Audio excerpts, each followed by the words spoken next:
กาวจีฮือหูทีความน้อยว่าดูราหาใส่ใจเฮลูกตาเอาปา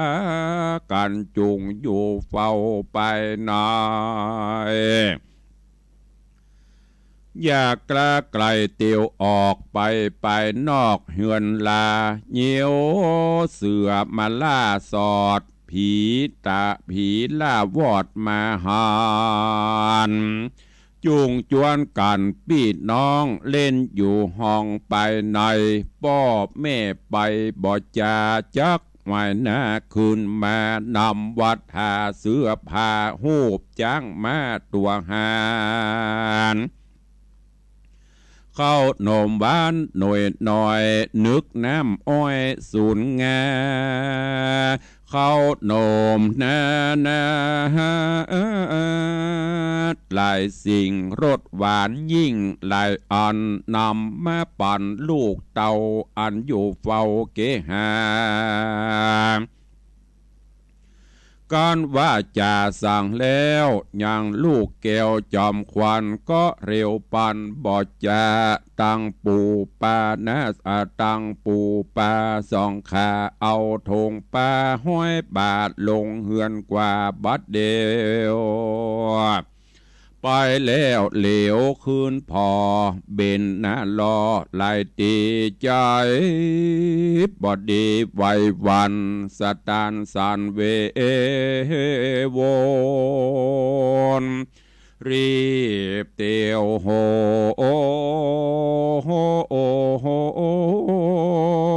นาต้องเต้าเพื่อจะเข้าปุริวิบากมีแต่ก่อนมาไล่ตอนนอตัวตานลวดภายพันหลีกเว้นพิษจากเส้นมักกะอันเคยมาเมื่อก่อนไปเที่ยวบ่อนต่างไกลโหนตั้งไปกดโกงบอกใจโล่งเกยเตียวสองขาเดียวบอดจะรีบเร่งกว่าภายผ่าน ลวดบ่อหันจวบใดอย่างนางบาปใบอักขีอันปานารีม้วนหมู่ออกไปสู่วิญญาณย้อนกรรมตัวหานมาควายบ่เหือได้ปบหันกันปูป้าพันต่างโกงไปสู่ลงเวียงใจนางจังไรใจถอยกับข้าคอยตาสีไปตั้งดีเส้นที่ซื่อตามอันชื่อจำมาอันนางต่างตาแกวนใจได้จำไว้เดิมอ่อนเท่าผมปอนปูปาอีดเมื่อยล้าโรยแรงอิ้วโอดใจแข็งบ่จอดต่อเต่าหอดเวียงใจก็มีหันแหละนาสาปีอักขีสะปริวาเรหิส่วนนางอักขีใจถอยกับข้าคอยกันยาก็ไกลกล้าบ่จอดพดไปหอดส่วนวิญญาณหานกุมารพี่น้องเล่นอยู่ห้องเกหาจริงจักจะทำเล่าว่าปู่เนี่ยเท่าไปไหนสอดดงพรายไปนอกหรืออยู่ส่วนดอกอุญญาณเจ้ากุมารผู้เป็นปี้ก็กล่าวจี้ตามบีดนางอักขีหูแล้วใจผ่องแผ้วโสมนัสสาว่ากูเตียวมาแม่นโจกถูกฉลกดิเลจับยามดีใจจะสองปู่ปานี่ไกลบ่มีภัยจากหูว่ากูมาสู่อุญญาณนางผีมานบาปเศร้าแสงโลมเล่าเอาใจ จากำไปอ่อนอ้อยฟังจืนจ้อยวอนหูฮือสีบุญจูปีน้องออกจากห้องมหาเอาผาลาลูกไม้มียาใส่ผาสมตั้งเข้านมปิดงวนมีล้วนทวนลายอ่านยกยื่นป่านสี่เจ้าจะโลมเล่ากำใหญ่ว่าดูลาลานสายใจเฮน้อยอ่อนงามจะจรปุ่นโจมอันว่าเขาโนมหลายหลากนะนี้หากนำมาตั้งผ่านลาลูกไม้มีพร้อมไข่หลายประการเพื่อฮื้อลานมวลหมู่ได้เอาสู่สุมกันย่อมหวานมันจุสิ่งละสะยิ่งเอาใจอย่าสงสัยกริ่งคองกลัวถูกต้องอนตรายสี่คำจ่ายน้อยเนตรกินแล้วเศษยังมีจุงเก็บดีไว้ถ้าเอาฮื้อปู่ป้าสองขา เมื่อปอกมายามคำตาวันต่ำตกดินหือได้กินจุผูจุงขวาดหูไปลูนจักขวาดหูไปลูนจักหันกุนไปนาว่าเข้านมแห่งหน้านิลำลายนางผีปลายเก่าแล้วก็กลาดแกล้วไกลกลาจากเกหาปู่ปาออกสอดลาอุญญาณเกี่ยวเก็บดวงบานดอกไม้อันมีพร้อมไข่หลายสีพงจุ่มจีกรีกมีพร้อมในส่วนกาละกวนมาไข่ก็ป่าข้าใจกันอย่ารีบไกลกลาปอกเต้าไว้นาเขาเวียงใจก็มีหันและนาสเปเตกุมาราอันวาสีกุมันนอไทยได้ลูกไม้ของหวานมีใจบานจื่นสู่ก็เอาสู่สุมการกินบ่ตันตุ้นต้องปิดเล่นต้องหัวใจน้ำลายไหลย้อยหยาดใจไหวหวาดเววาพอเกหาก็มาปิกฟืนปิดแล่นขึ้นไปบนพอจุโหนจุตีบ่แจ้งที่ลุยลายสี่องค์ใจเชื่องจันกวงเมาปันเววา ห้องเรียกหาพ่อแม่เต้าลมแผ่ตังโจตังจันดินพัดพันคูดคูเรียงกันอยู่เป็นสายจอดโตนตาหายมวยมางบ่เหลือข้างคนใดก็มีหันแลนะเตปันนาอุโพจัญญาปฏิกาปันดังสองขาปู่ปาอันพรากนาไกลกลาเข้าปาลาเตต้องกันไปหอดห้องเวียงใจก็เร็วไวเสาะไซซื้อเครื่องใจนันนาคือวัดถาแผ่นพาหูบจ้างมากงัวควายเข้าโนมหลายลูกไม้ใส่เต็มใต้ธงป่าแล้วรีบละพรากออกมาจากเบียงใจรีบเร็วไว ไต่เต้าตามต่างเก่ายำมาตั้งสองขาป้าปูคะนิ่งอยู่ในใจว่ากันเฮาไปรอดแล้วจักเรียกลูกแก้วสายตาเข้ามาหาที่ไกลกินลูกไม้ของหวานหลายประการพร้อมไข่แล้วซุปใส่กาญา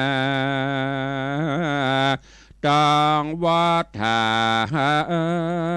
แผ่นผ้าเล่นรูปจังมากวัวควายสี่คำใจลูกหน่อยเตียงจื่นจ้อยเจยบานเท่าตกผ่านป้าปูต่างกึดอยู่ในใจ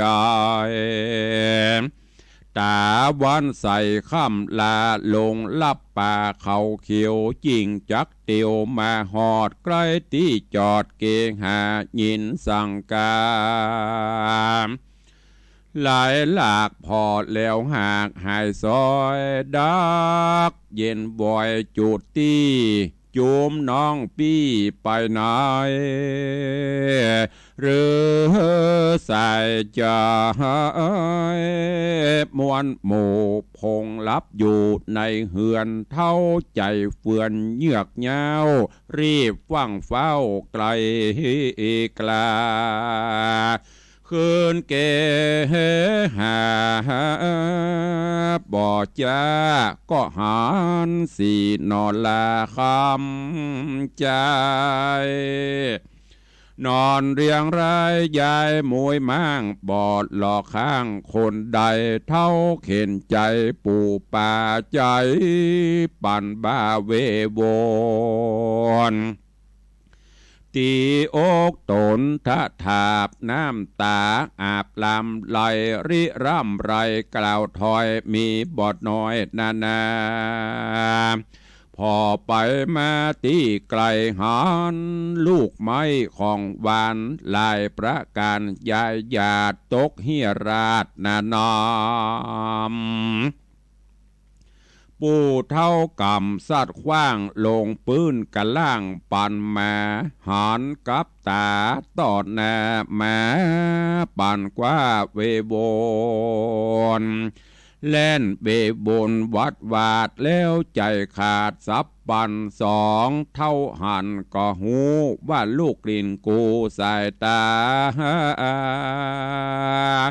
มรณะเสียงควายย้อนคนใส่ยายำปิดงวนนำลายแหล่สลับแผ่กะญาจริงมรณะจุผู้บอกข้างอยู่คนใดภัยที่ไหน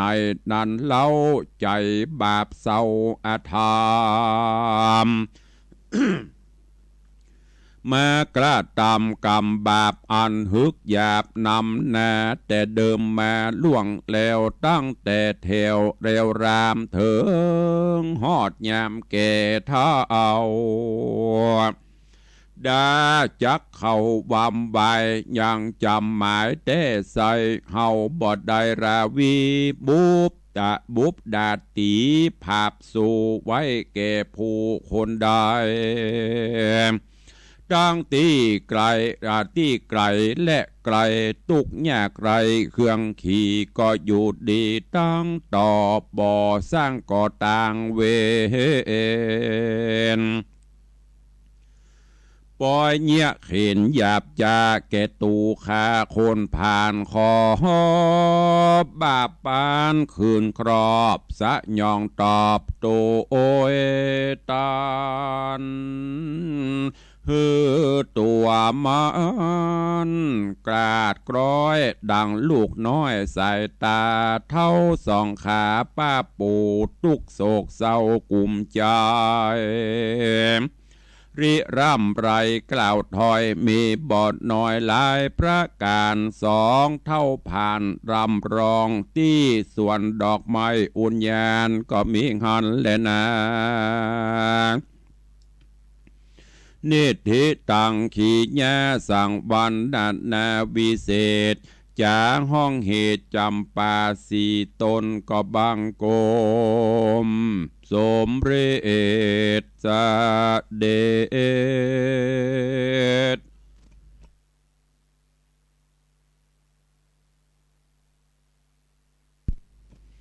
ญาติโยมสาธุชนทุกท่านได้ติดตามรับฟังพระธรรมเทศนาจุมป่าสีต้นก็จบไปแหมตอนหนึ่งโอ้ม่วนงานสั่นเล่าขึ้นแล้วเนอะเข้มข้นขึ้นกุตอนในตอนนี้สี่กุมารถูกยาปิดงวนสารของอัคคีตีได้นำมาสู่ยังตีอยู่ของป่าปูสองเท่าปรากฏว่าวันนี้กรรมคงจะมาถึงมัจจุราชก็มาเติงตันถึงวันอีปู่อีย่าก็บอกไปไหนอยู่กับลูกกับหลานถึง4 คนหยอกล้อกันเล่นพอดีวันนี้จากเหตุการณ์ที่ข้าทาสเจ้าบริพารของอัคคีมาพบมาปะหันแล้วก็นำปลาเรื่องนี้ไปบอกฮืออัคคีเจ้าก็วางแผนการที่จะปราบปรามกำจัดแล้วก็แต่งไปขอลาป้อพญาจุลนีว่าใครไปแอวส่วนอุทยานดอกไม้หรือว่าไปพักผ่อนป้อพญาก็บ่ได้คิดสงสัยอันใดอนุญาตโป่งปั่นไปนางอัคคีก็เตรียมความพร้อมคือข้าทาสจะบริพารหาผลหมากหลักไม้ข้าวต้มขนมแล้วก็เอายาปิดใส่เข้าไปสูนเข้าไปจากนั้นก็เดินทางไปสู่อุทยานสวนดอกไม้แล้ววันนั้นก็ประสบกับ2 เท่าก็มาคึดใจว่าลูกหลานเฮาถึง4ก็ใหญ่ขึ้นถึงวันควรที่จะต้องมีของเล่นควรที่จะมีเสื้อผ้าอาภรณ์ใส่2 เท่าก็มาปรึกษากันสตางค์เฮาก็พอมีเนาะตีเก็บหอมลอมริบไว้ใส่กระปุกออมสินอย่างนี้ควักออกมาล่ะบุบออกมาล่ะเพื่อที่จะเอาไปซื้อครัวซื้อของให้ลูกจากนั้นเมื่อพร้อมแล้วก็บอกลูกหลานถึง4 คนคืออยู่ด้วยกันเฝ้ากันนี่เนอะห้ามไปเล่นไก่เนอะวันนี้อุ้ยหรือว่าอีป่อยแม่จะไปในเวียงสกำเดี๋ยวจะไปซื้อเสื้อผ้ามาให้ลูกไปซื้อของเล่นมาให้ลูกเนอะจะได้เล่นกันม่วนสั่งแล้วสั่งแหมแล้วจากนั้นก็เตียวต่างออกไปตัวออกไปตั้งหน้าก็เหลียวพอไปก็เหลียวพอมันเหมือนอย่างมีลางอะไรอย่างแล้วก็ประกอบกับหนทางที่เคยเตียวเนี่ยบนห้องว่าบุพกรรมอย่างที่จะต้องบังเกิดมันมาแน่อย่างกรรมโบราณเปิดวันตามีหน้าพอหน้าบหารอะไรอย่างไม่จะเกิดขึ้นหนทางที่เคยเตียวอยู่ถึงวันไปในเวียงแต่วันนี้เตปาอาหักหรือว่าเทวดาก็ซ้ำมาโดนจิตโดนใจหลงทางไปแหมเส้นกูเตี่ยเคยไปเส้นนี้หลงเตียนปันถึงเบียงวันนี้ไปแหมเส้นประกอบกับอัคคีกับเหล่านางสนมกำนันบริบาลทั้งหลายก็มาแต่มาเส้นเก่าที่เคย2 เท่าเคยเตียวเลยบ่ปะกันยวดกันไปเหี้ย2 เท่าก็ไปกาดไปลีอัคคีกับมาสู่บ้านมาถึงก็มาหัน4 กุมารโล่นเล่นกันก็เป็นที่น่าฮักน่าจังแต่คนถ้ามันคิดจะกำจัดละมันใจแข็งบันหน้าฮักบันหน้าจังสักอย่างห้อง4 กุมารเข้ามา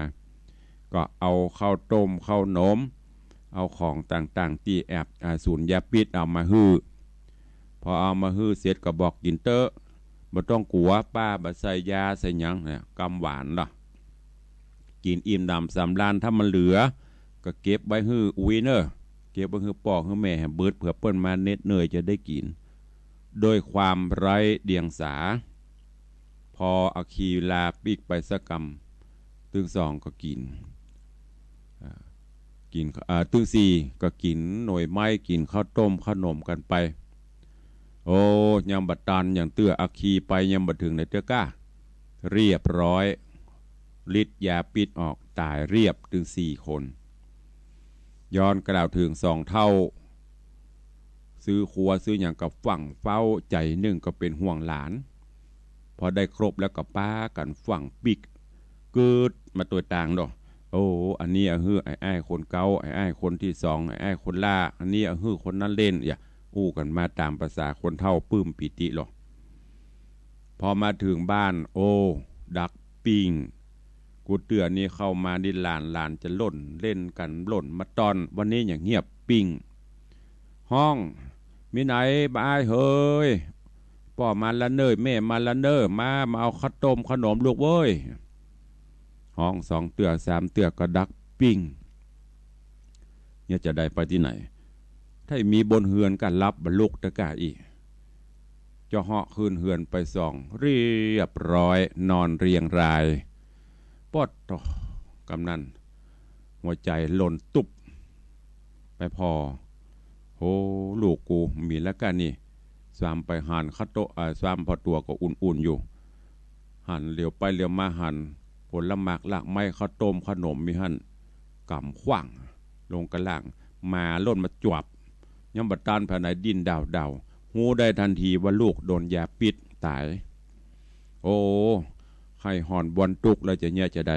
ก็เลยแจ้งตัวแล้วกับนี้ไผมาเนี่ยมาหยั่งมาทำเพื่อลูกข้าก็บ่เคยไปทำบาปกรรมกระทำเวรอย่างกระไผบุคคลใดเนี่ยก็ขอให้กรรมเวรนั่นตัวไปตอบสนองเน้อ2 เท่าลิล่ำไหลอยู่ถึงที่นี่เวลาหมดจบพอดี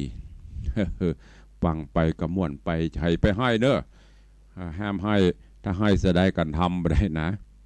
วันนี้จุ่มป่า4 ต้นก็จบอวสานลงโดยเวลาเพียงเท่าอีได้รายการวันนี้ใครจะอู้จะเอ่ยตัวตุลุงเข้ามาเนอะโทรศัพท์เข้ามารายงานตัวเวลาเหลือแหมประมาณ 3-4 นาที081 783 6540 081 783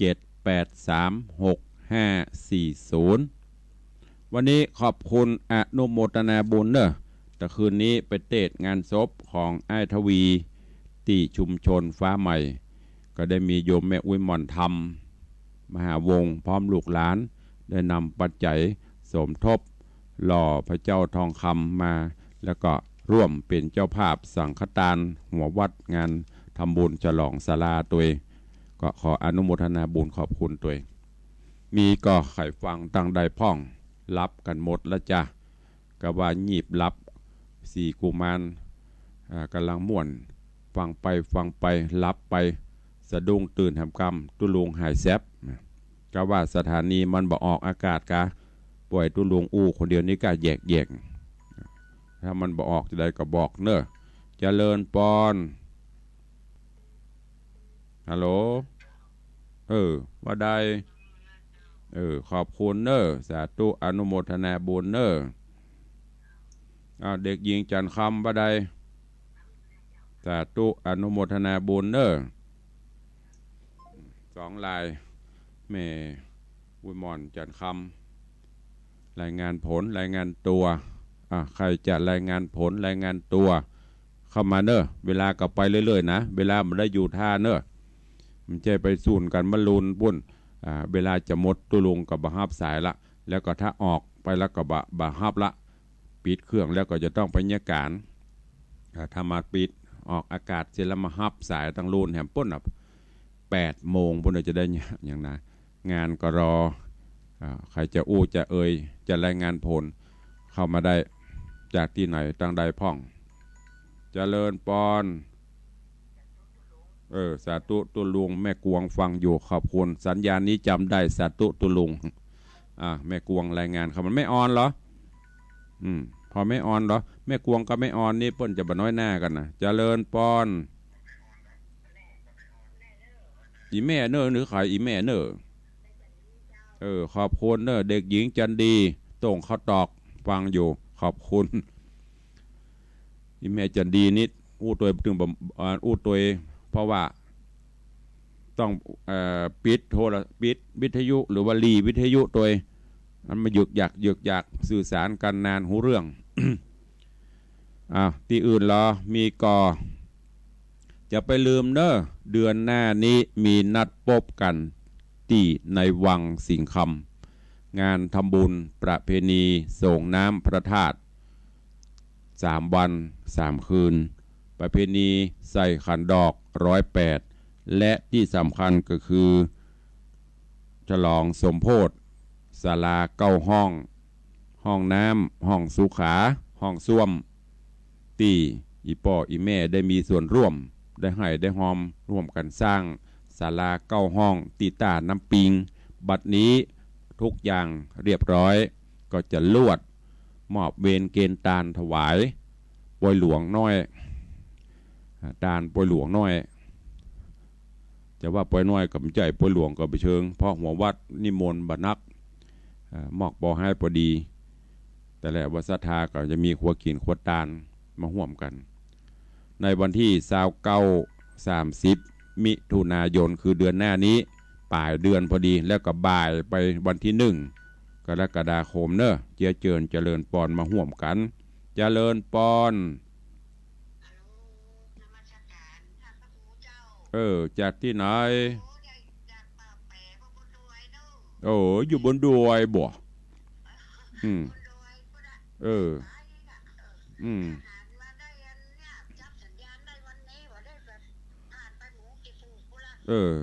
มันเป็นใหญ่มาโล่นหนีกะสัญญาณมันหนีแหละบ่ใจขันตั้งมันบ่เติงถ้าขันตั้งมันเติงนี่ได้ยินหมดก็ได้ยินอีแม่ก็ได้ยินอีแม่ว่าปูดปโถป่ายดอยผู้นี้โดเปดอยผู้นั้นแล้วทุลุงไปบ่ถือขอบคุณเด้อแม่เนอสาธุเจริญปอนปโถฟังอีเมลว่าปูนอยู่ป่ายดอยปุ๊บตุลุงไปมาเดี๋ยวมันจะถึงอีเมลเฮยป่ายดอยปุ๊บใครจะอู้ตัวแฮมเข้ามาเนอะแยมเจ้าใครอู้กันนัวใครหัวกันม่วนเตะทำก็เตะให้เต็มตีเหลือเวลา 4-5 นาทีนั่นเอาไว้ปบปะเพื่อเอาไว้อู้ถ้าบอกอู้มีไผ่โทรมาต่อไปก็จะตัดรายการหน้าใหม่ไม่รับสายละมันจะเสียเวลา ถ้าเปิดแล้วมีใครโทรเข้ามาก็ปิดหน้าใหม่ใครจะอู้ตัวก็เข้ามาบ่ฮืออู้เนอะก็ตัวลุงเปิ่นพอบ่เปิดให้เฮาอู้หน่อยเดี๋ยวนี้เปิดให้รายงานตัวใครฟังที่ไหนจอกใดแจ้งใดวันนี้ปรับแป๋บ่โดยปุ่น เป็นรายงานเข้ามานอกนั้นก็มิตรรักแฟนเพลงเก่าๆเดิมๆแม่กวงพ่องแม่ออนพ่องเด็กหญิงจันทำพ่องอย่างก็แม่อย่างก็ตรงขัดตวกก็พวงนี่ฮะ3-4 ลายอันใหม่ๆหายแสบท่านผู้ใดมีเจตนาเนอะอีป่อยแม่ที่ฟังอยู่ใครมีส่วนร่วม เฮาจะได้ตานศาลา9 ห้องด้วยกันเนอะใครจะร่วมเป็นเจ้าภาพสังฆทานรับหัววัดชุดละ300 บาทสังฆทานถวายพระเจ้าประสงค์ชุดใหญ่ 2,000 บาทชุดกลาง 1,000 บาทผู้ใดรับเป็นเจ้าภาพตุลุงก็จะมอบ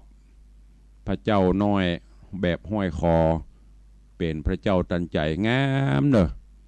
แล้วก็เป็นสมบัติที่ล้ำค่าติดตัวไปได้ตลอด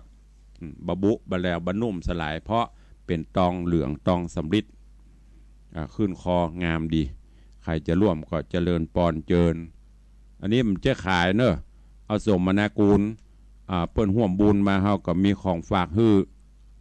ต่างคนต่างเอาฝากกันเป็นบุญเป็นกุศลเนอะใครจะห่วมบุญก็ติดต่อแจ้งความจำนงได้ที่เบอร์โทรศัพท์0817836540วันนี้เวลาหมดเวลาละนำรายการจากไปก่อนเนอะจัตตารโอธรรมาวัฏันติอายุวันโนสุขังปะลัง